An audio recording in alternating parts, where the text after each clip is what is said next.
রাত হয়ে গেল, ফাটা তো এখনো বাড়ি আসলো না। বাড়া, এই জন্য আমি বলেছিলাম কোথাও যাওয়ার দরকার নেই। সে আমার কথা শুনলে তো। এ ফুটো, এ ফুটো,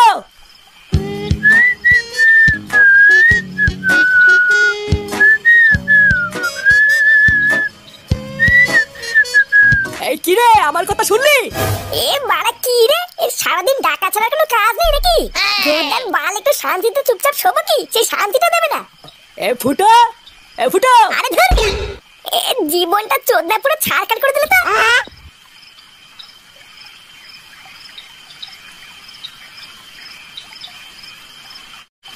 না, এতবার ডাকলাম আমার সেগোমানি ছেলের কানেই যায় না।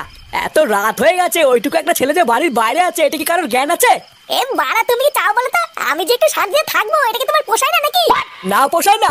সেগোমানি, সেই যে দাদু ভাই সকালবেলায় কেউটে জন্মদিনে ওদের বাড়িতে গেল, তা এখনো যে বাড়ি ফেরেনি, তোর হুঁশ আছে? হ্যাঁ, তা ও বাড়ি ফেরেনি তো আমি কি করবো? আমাকে ডাকছে কেন? এই কি করবি মানে? যা ওকে ডেকে নিয়ে আইগে। আমাকে কি পাগলা গুড়ি কামড়েছে? বাইরে ঠান্ডার ভিতরে আমি এখন ফাটাকে খুঁজতে যাই নাকি? বাড়া, তুমি গেলে যাও, না হলে পুরো মারা গিয়ে। এই তুই কি বললি? ভোদা, একটু শান্তিতে ঘরে শুয়েছিলাম, সেটাও সহ্য হলো না। লেওনা তা হবে কেন? হ্যাঁ, আমাকে শান্তিতে দেখলে তো এদের সবার গা চুলকায়। না, এ ভোদাই সেটা তো ঠান্ডার ভিতরে এখন মারাতে মারাতে চোদ্দাকে খুঁজতে যেতে হবে।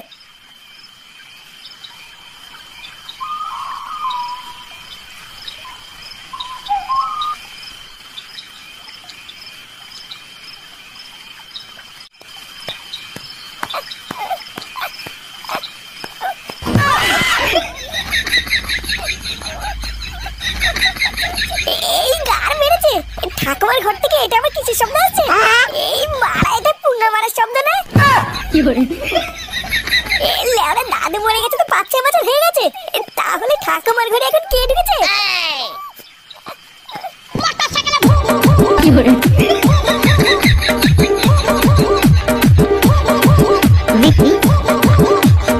এই, অনেক রাত হয়ে গেছে, এবার থাম।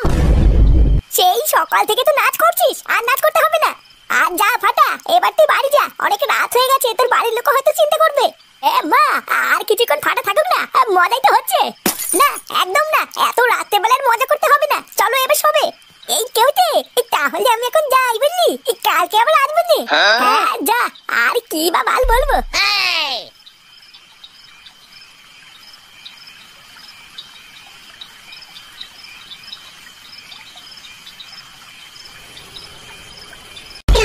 রোজ রোজ এইরকম করলে কিন্তু হবে না, বলে দিচ্ছি। এইভাবে 100 টাকা নিয়ে আমি চলতে পারি না। কালকে যদি 150 টাকা দাও তাহলে এসো। আরে কি বলো, হবে না? তোমার সাথে কি আমার এই সম্পর্ক নাকি? এতদিন ধরে তোমার কাছে আসছি, এখন যদি এইটুকু সাবসিডি না দাও তাহলে আর কি বলি? আমি তোমার এত পুরনো কাস্টমার, 50 টাকার জন্য ঝামেলা করো না। এই না না, আমার ওই একটাই কথা, যদি ওই দাম দিতে পারো তাহলে এসো, নয়তো থাক। আরে ছাড়ো ছাড়ো, ওইসব কথা বাদ দাও। আজকে যাই, কালকে না হয় দেখা যাবে।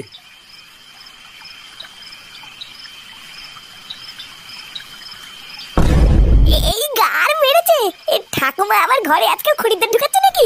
এই দাদু মরার পর ঠাকুমা যে ভুদা এইভাবে দেহ ব্যবসা করবে, এ তো ভুদা আমি ভাবতেই পারিনি।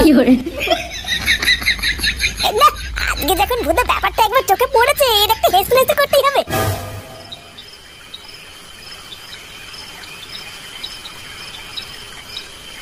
এই ঠাকুমা, ও ঠাকুমা, এই কে রে?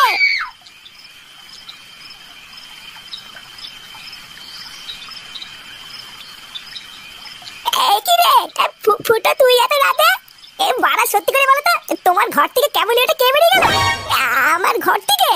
কই, কেউ বেরোয়নি তো। এ ভুদা, দেখো ঠাকুমা, আমার সাথে কিন্তু ছিনালি করবে না, বলে দিচ্ছি। আমি নিজের চোখে দেখেছি। ভুদা, ভালোই ভালো বলে দাও, ওই বুড়ো পাঠাটা কে ছিল? তুই যে কার কথা বলছিস কিছুই তো বুঝতে পারছি না। রাতের অন্ধকারে তুই হয়তো ভুল দেখেছিস। বাড়া, আমি ভুল দেখেছি তাই না? লেওড়া, তাহলে ঘরের ভিতর থেকে ওইসব কিসের আওয়াজ আসছিল? তুই যে কি বলছিস? কিসের আওয়াজ? ওই এই আওয়াজগুলো কে করছিল? হ্যাঁ,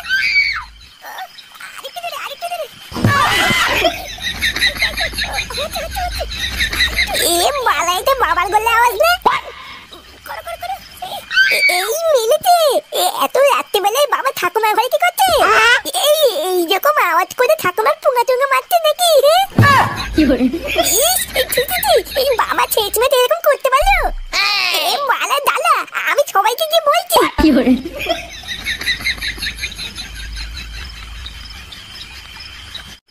দেখো ঠাকুমা, আমি কিন্তু পরিষ্কার শুনেছি আওয়াজগুলো তুমিই করছিলা। ভোদা ভালোই ভালোই বলে দাও, না হলে কিন্তু আমি কালকে সবাইকে ডেকে ডেকে বলে দেবো। আরে বাবা, তুই কি সব বলছিস কিছুই তো বুঝতে পারছি না। তোর মনে হয় মাথা মাথা খারাপ হয়ে গেছে। যা ঘরে গিয়ে শুয়ে পড় গিয়ে। তাই তো, দাঁড়াও কালকে সকালটা একবার হোক, তারপরে আমি দেখাচ্ছি কার মাথা খারাপ হয়েছে। কি কি উল্টো পাল্টা কথা বলছিস? হ্যাঁ, আমি সত্যি বলছি গো মা, বাবা ঠাকুমার ঘরে ঢুকেছে। আমি যখন রাস্তা দিয়ে আসছিলাম তখন আমি নিজের কানে শুনেছি বাবা ঠাকুমার সাথে পক পক করছিল। আবার উল্টো পাল্টা কথা বলছিস? তুই এতক্ষণ আসছিস না বলে তোর বাবার কেবলই তোকে খুঁজতে বেরোলো। যা গিয়ে শুয়ে পড় গিয়ে, অনেক রাত হয়েছে। হ্যাঁ, নিজের কানে তো শোনানি, তাই বিশ্বাস করতে না। আমি তো শুনেছি তুমিও যখন নিজের কানে শুনবা তখন বুঝবে কেমন লাগে। মানে এই ফাটার কান কোন সময় মিথ্যে কথা বলতে পারি না। জানো না, কালকে একবার সকাল হোক, আমি সবাইকে বলছি।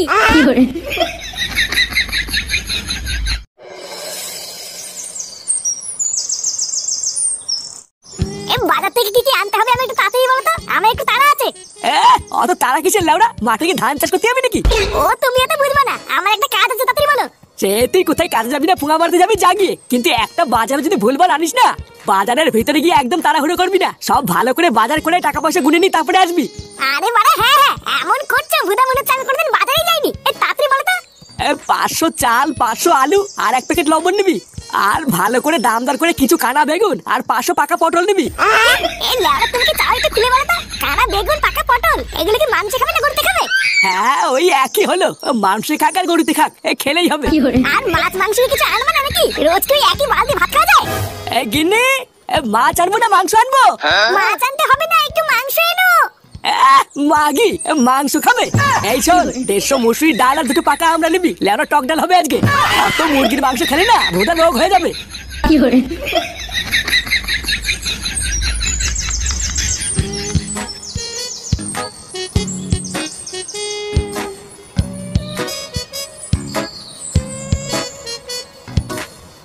ফুটো, আরে ফুটো,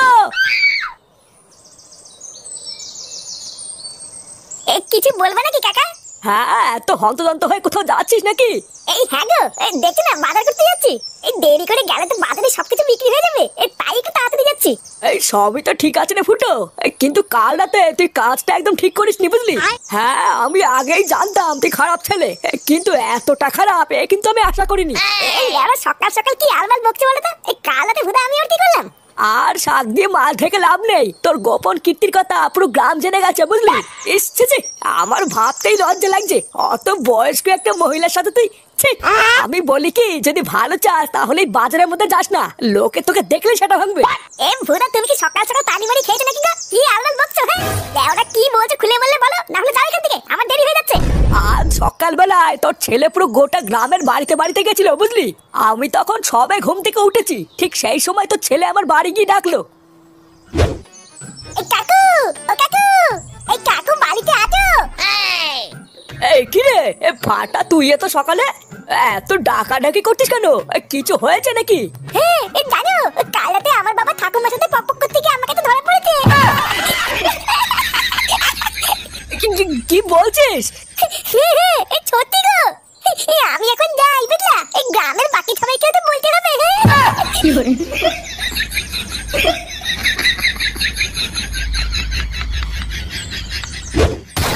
ফাটা তোমার বাড়ি থেকে এসে বলেছে? আরে ও শুধু আমাদের বাড়িতে না, পুরো গোটা গ্রামে বলে বেরিয়েছে। শালা শান্তির ছেলে, ও গোটা গ্রামে আমার নামে বদনাম করে বেড়াচ্ছে, ওর এত বড় সাহস!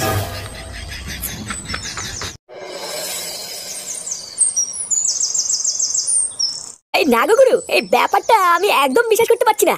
এই তোমাদের সাথে তো এই কয়দিন ধরে আছি, কিন্তু ফুটো যে এইরকম এটা আমি ভাবতেই পারিনি। আরে তুই তো নতুন, তাই তুই জানিস না, কিন্তু ফুটো যে কি বাড়ুচুদা সেটা আমি খুব ভালো করে জানি। এই দেখিস না, ওর নিজের বাপও ওকে সহ্য করতে পারে না। এসছে আমাদের বাচ্চা ক্লাবের নামটা উপরে ডুবিয়ে দিল। আরে তুই ক্লাবের নাম ডোবানোর কথা বলছিস, আর আমার তো এটা ভেবেই ঘৃণা লাগছে যে ফুটো আমাদের বন্ধু। পাড়া বাড়িতে একটা কচি বউ আর ছেলে থাকা সত্ত্বেও শেষমেশ বয়স্ক বিধবা ঠাকুমার সাথে। ছি ভোদা, ওই এক শান্তির ছেলের জন্য আমাদেরও রাস্তাঘাটে মুখ দেখানোর উপায় থাকলো না। এই পটুদা, ফুটো আছে। এই জানিস পটু কি হয়েছে? ওই ফাটা সেগো মানিক ছেলে পুরো গ্রামে বলে বেরিয়েছে আমি নাকি। এই দেখ ফুটো, আজকের থেকে তুই আর আমাদের সাথে মিশবি না। ভোদা তোকে দেখলেই যেন কেমন একটা লেগে উঠছে। পাড়া তুই যা করেছিস, পুরো গ্রামের লোক তোর জন্য আমাদের মুখে থুতু মারছে। তুই লাউড়া তোর নিজের রাস্তা দেখে নে। হ্যাঁ পল্টুদা ঠিকই বলেছে, আজকের থেকে তোর সাথে আমাদের আর কোনো সম্পর্ক নেই। যা লাউড়া তুই খুলে নে। ছি, যে ঠাকুমার বয়সে একটা মহিলার সাথে এরকম করতে পারে তার সাথে আমাদের আর কোনো সম্পর্ক নেই। ও মারা, তার মানে এই শান্তি ছেলেটা তোদের কেন বীজ ঢেলে দিয়েছে? পাড়া আমার পিছনে লাগা, আজ এই গুদ মানিক ছেলে শেষ।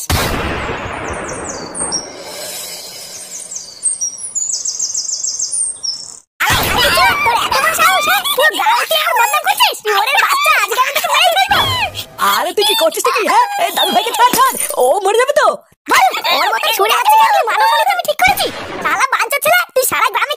আমি ঠাকুমার সাথে পক পক করেছি। হ্যাঁ, বলেছি তো, আমি নিজের কানে শুনেছি। বাড়া, আমি ভদ্র বলেছি তো কানে শুনেছি, জ্বালাতে উকি মারিনি। যদি মারতাম তাহলে সব দেখে ফেলতাম। আমার গা হাত দিলে তো দাঁড়াও না, এখন আমি গ্রামের 3টে বাড়িতে বলিনি, একটু পরে কি বলে আসবো। এই তো কি বলে শুনে বাচ্চা।